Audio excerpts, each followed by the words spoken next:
کے اندر بڑی فضیلت آئی ہے، ذرا آپ اس فضیلت کو بھی سن لیجئے تاکہ پتہ چل جائے کہ سورہ کہف کے کیا فضائل ہیں۔ بعض سورتوں کے خاص خاص فضائل احادیث میں وارد ہوئے ہیں، جیسے سورہ فاتحہ، سورہ بقرہ، سورہ آل عمران، سورہ کہف، سورہ ملک، سورہ کافرون، الاخلاص اور معوذتین۔ حضرت برار رضی اللہ عنہ روایت کرتے ہیں، ایک صحابی تھے جو اپنے گھر میں سورہ کہف کی تلاوت اونچی کر رہے تھے۔ ان کے گھر کا صحن چھوٹا تھا، گھوڑا بھی بندھا ہوا تھا اور چارپائی کے اوپر ان کا بیٹا بھی لیٹا ہوا تھا، سویا ہوا تھا۔ اب ان کا دل چاہتا تھا کہ وہ اونچی تلاوت کریں، جہر سے تلاوت کریں۔ جب وہ جہر سے تلاوت کرتے تو گھوڑا بدکتا تھا اور ان کو ڈر ہوتا یہ گھوڑا کہیں میرے بیٹے کو لات نہ مار دے، تو وہ آہستہ پڑھتے تو گھوڑا بھی پرسکون ہو جاتا۔ پھر طبیعت میں جوش آتا، شوق اٹھتا، پھر دل چاہتا کہ اونچا پڑھیں، پھر گھوڑا بدکنے لگ جاتا۔ یہی ساری رات ہوتا رہا۔ جب صبح کا وقت ہوا، انہوں نے دعا کے لیے ہاتھ اٹھائے تو انہوں نے دیکھا کہ کچھ بادل سے ہیں جن کے اندر روشنیاں ہیں، اور یہ روشنیاں ان کے سر سے دور آسمان کی طرف جا رہی ہیں۔ پھر وہ نبی علیہ السلام کی خدمت میں حاضر ہوئے، فذکر ذلک للنبی صلی اللہ علیہ وسلم۔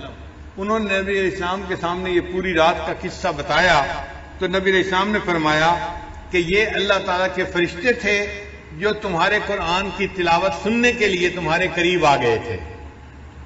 اگر تم تلاوت کرتے رہتے تو مدینے کے لوگ اپنی آنکھوں سے اللہ کے فرشتوں کو دیکھ لیتے۔ تو سورہ کہف کی تلاوت سننے کے لیے اللہ کے فرشتے آسمانوں سے نیچے اتر پڑے۔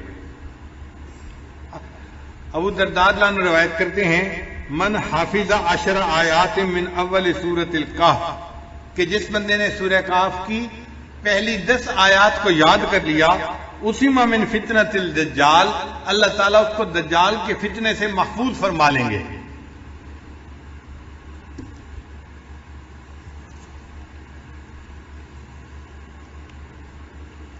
پھر معاذ رضی اللہ عنہ فرماتے ہیں کہ نبی علیہ السلام نے ارشاد فرمایا، من قرأ اول سورۃ الکہف وآخرها کانت لہ نورا من قدمہ الی رأسہ، کہ جس نے سورہ کہف شروع میں تلاوت کی اس کے لیے قدموں سے لے کے سر تک نور ہوگا۔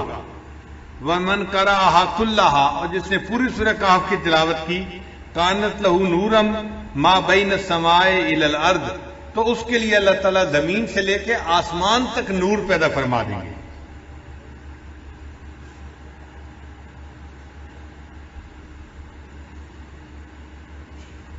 سیدہ صدیقہ رضی اللہ عنہا فرماتی ہیں، من قرأ من سورۃ الکہف 10 آیات، جس نے سورہ کہف میں سے 10 آیات پڑھی، عند منامہ، سونے سے پہلے، اسم من فتنۃ الدجال، اللہ تعالیٰ اس کو دجال کے فتنے سے محفوظ فرمائیں گے۔ ابن عباس نے فرماتے ہیں کہ نبی علیہ السلام نے ارشاد فرمایا، سورۃ الکہف تدعی فی التوراۃ حائل، کہ سورہ کہف کا نام تورات کے اندر حائل تھا۔ حائلہ کیا مطلب؟ حائل ہونے والی، یعنی یہ بندے اور قبر کے عذاب کے درمیان حائل ہونے والی صورت ہے، بندے اور شیطان کے درمیان حائل ہونے والی صورت ہے۔ عبداللہ رضی اللہ عنہ فرماتے ہیں، قال رسول اللہ صلی اللہ علیہ وسلم، کہ نبی علیہ السلام نے ارشاد فرمایا، البیت الذی تقرأ فیہ سورۃ الکہف، وہ گھر جس کے اندر سورہ کہف کی تلاوت کی جاتی ہے، لا یدخلہ شیطان تلک اللیلہ، اس رات شیطان اس گھر کے اندر داخل نہیں ہو سکتا۔ یعنی جو بندہ رات کو سورہ کہف تلاوت کر لے گا، اس گھر کے اندر شیطان رات کو داخل نہیں ہو سکتا۔ آپ اندازہ لگائیے اس سورت کی کتنی عظمت ہے کہ جس گھر میں رات کو پڑھی جائے شیطان رات کو داخل نہیں ہو سکتا، تو بھئی اگر دن میں پڑھی جائے گی تو دن میں بھی داخل نہیں ہو سکے گا، اور جس گھر کے لوگ پڑھیں گے وہ فتنہ دجال سے محفوظ رہیں گے۔ اس سورت کو یاد کرنا اور اس کی کثرت سے تلاوت کرنا یہ بہت فائدے کی بات ہے۔ اسی لیے جمعہ کے دن اس سورت کا پڑھنا اور بھی زیادہ ثواب کا باعث ہے۔ نبی علیہ السلام نے ارشاد فرمایا کہ سورہ کہف کو جمعہ کے دن تلاوت کیا کرو، تو ہم سورہ کہف کی بھی تلاوت کریں جمعہ کے دن، اور اس کو یاد کر کے پڑھنے کی کوشش کریں تاکہ اللہ تعالی ہمیں شیطان سے بھی بچائے اور جو دجال ہے اللہ تعالیٰ اس کے فتنے سے بھی ہمیں محفوظ فرمائے۔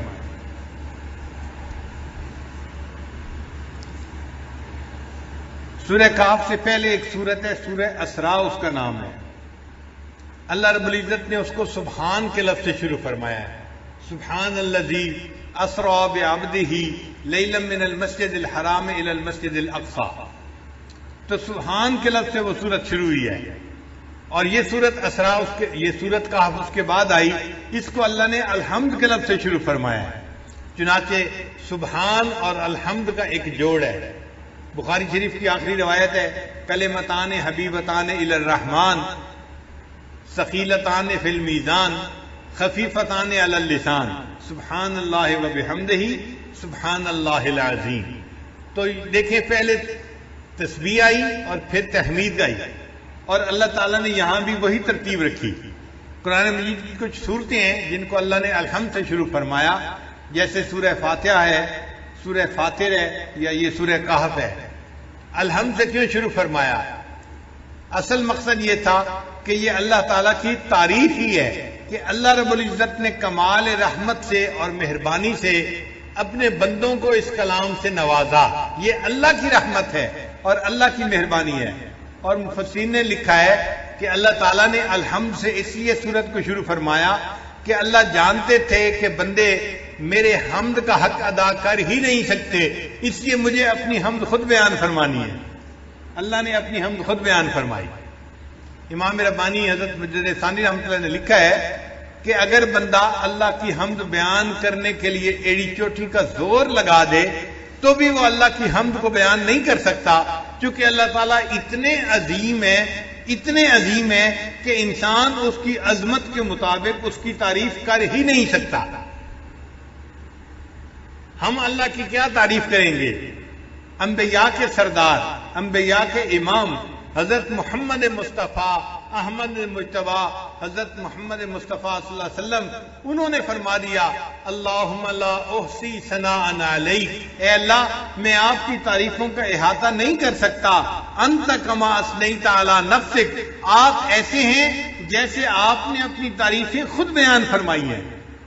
تو اللہ کی تعریف اللہ خود ہی بیان فرما سکتا ہے، مخلوق میں سے کوئی تعریف کر ہی نہیں سکتا، اللہ اتنے بڑے ہیں۔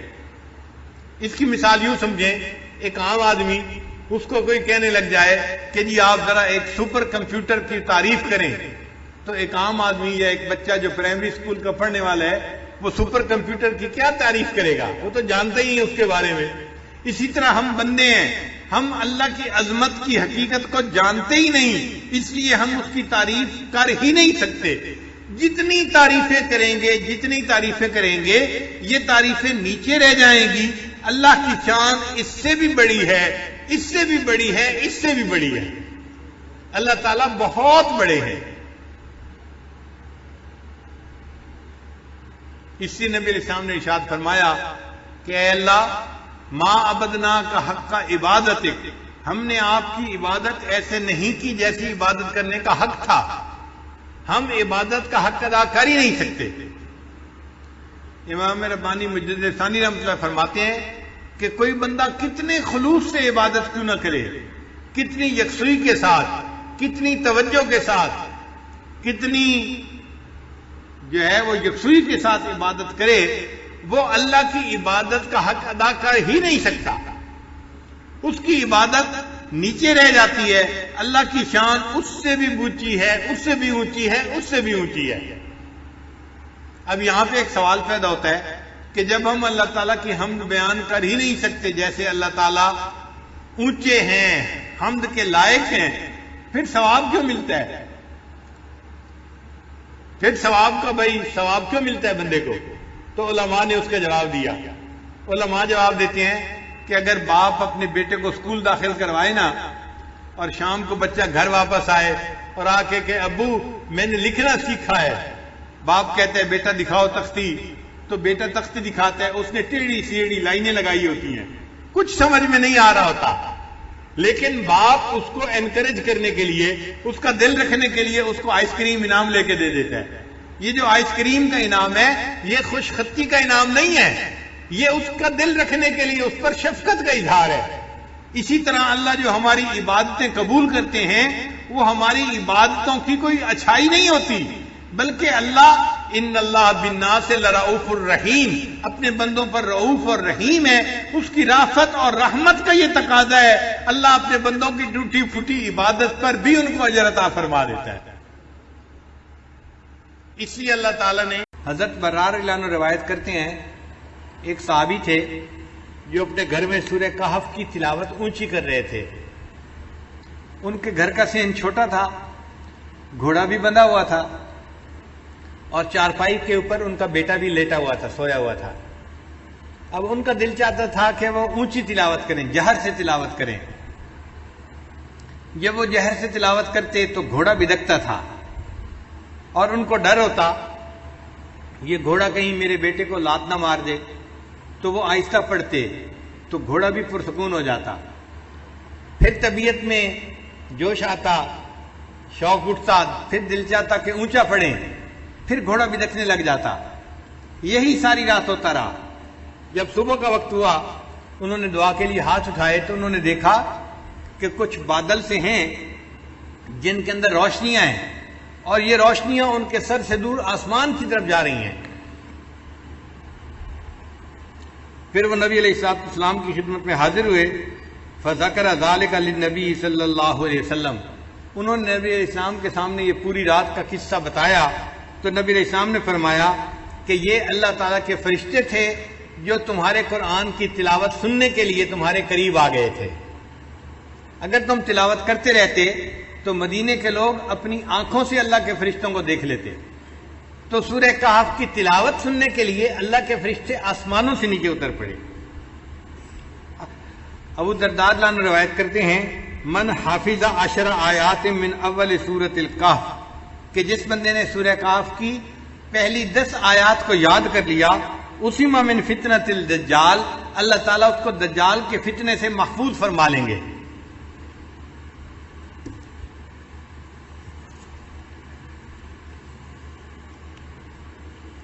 پھر معاذ رضی اللہ عنہ فرماتے ہیں کہ نبی علیہ السلام نے ارشاد فرمایا، من قرأ اول سورۃ الکہف وآخرها کانت لہ نورا من قدمہ الی رأسہ، کہ جس نے سورہ کہف شروع میں تلاوت کی اس کے لیے قدموں سے لے کے سر تک نور ہوگا۔ ومن قرأها کلھا، اور جس نے پوری سورہ کہف کی تلاوت کی، کانت لہ نورا ما بین السماء الی الارض، تو اس کے لیے اللہ تعالیٰ زمین سے لے کے آسمان تک نور پیدا فرما دیں گے۔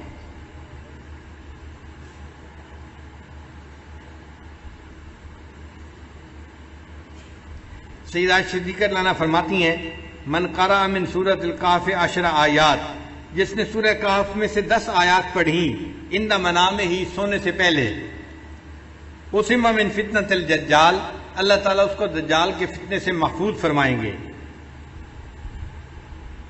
ابن عباس نے فرماتے ہیں کہ نبی علیہ السلام نے ارشاد فرمایا، سورۃ الکہف تدعی فی التوراۃ حائل، کہ سورہ کہف کا نام تورات کے اندر حائل تھا۔ حائلہ، حائلہ کیا مطلب؟ حائل ہونے والی، یعنی یہ بندے اور قبر کے عذاب کے درمیان حائل ہونے والی صورت ہے، بندے اور شیطان کے درمیان حائل ہونے والی صورت ہے۔